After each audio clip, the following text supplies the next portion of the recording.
Makakapag ko ng chance ngayon. Sa tuwing susubukan ko mag-propose kay Maddie, may nangyayari masama sa akin. Bes, namamatay ako. Teka lang. Diba? May hirap paniwalaan, Baka pero naman kasi... paulit-ulit kasi pang-apat na to. Baka naman kasi panaginip lang yan, Bes. Bes, akala ko rin nung una panaginip, pero hindi. Alam ko, totoo talaga. Teka lang, Bes. Kalma. Wait lang. Bes, kasi ang hirap paniwalaan na yung nangyari nung nakaraan, nauulit lang. Bes. Pag-isip ko ito na naman. Wait, Bes. Teka lang. Oh, uminom ka muna ng tubig.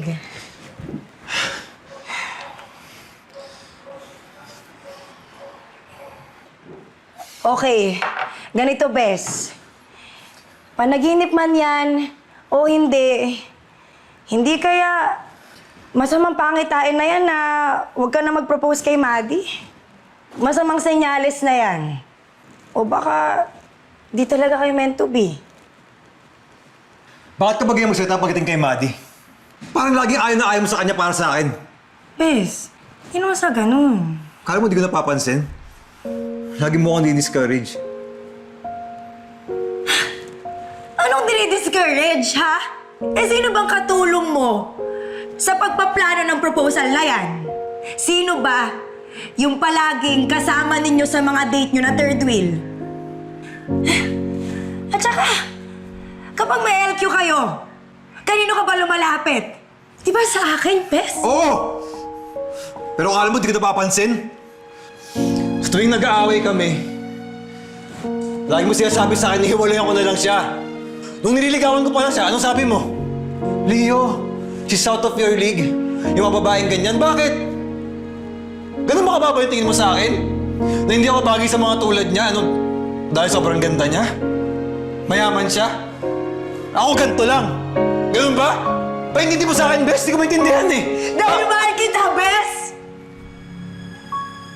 Pero kahit mahal kita, hindi mo naman makikita yun, di ba? Kasi, puro ka na lang, Maddie. Maddie, bulag na bulag ka kay Maddie, Bes. Leo naman, alam ko naman eh. Hindi mo na kailangan na-explain yung sarili mo. Kasi simula pa lang, alam ko naman na best friend lang yung turing mo sa akin. Matagal ko naman ang tanggap yun eh. Ang sakit na. Sakit-sakit. Kahit anong pagdaanan, di kita pakakawalan. Pag-ibig na walang kapantay, sa gitna ng kalawakan. Hello, Ma. Oh, umiyak ka ba? Bakit ganyan ang boses mo? Dahil kay Leo na naman yan, ano? Ang sakit, Ma. Ang sakit-sakit. Sinabi ko naman kasi sa'yo yan. Matagal na. Huwag ka nang umasa dyan sa best friend mo. Ma, hindi naman ako umaasa. Gusto ko lang na tulungan siya sa huling pagkakataon. Pagbalik ko bago ako pumunta sa Canada. Nagkaroon lang kami ng konting pagtatalo kanina, Ma. Ay, ganun talaga. Mahirap ang one-sided love. Pero nandyan ka na rin lang naman. Sige na, lubusin mo na. Tulungan mo na siya. At least, sa ganyan man lang na paraan, mapaparamdam mo sa kanya na mahal mo siya. Okay ba? Di mo ko inasahan,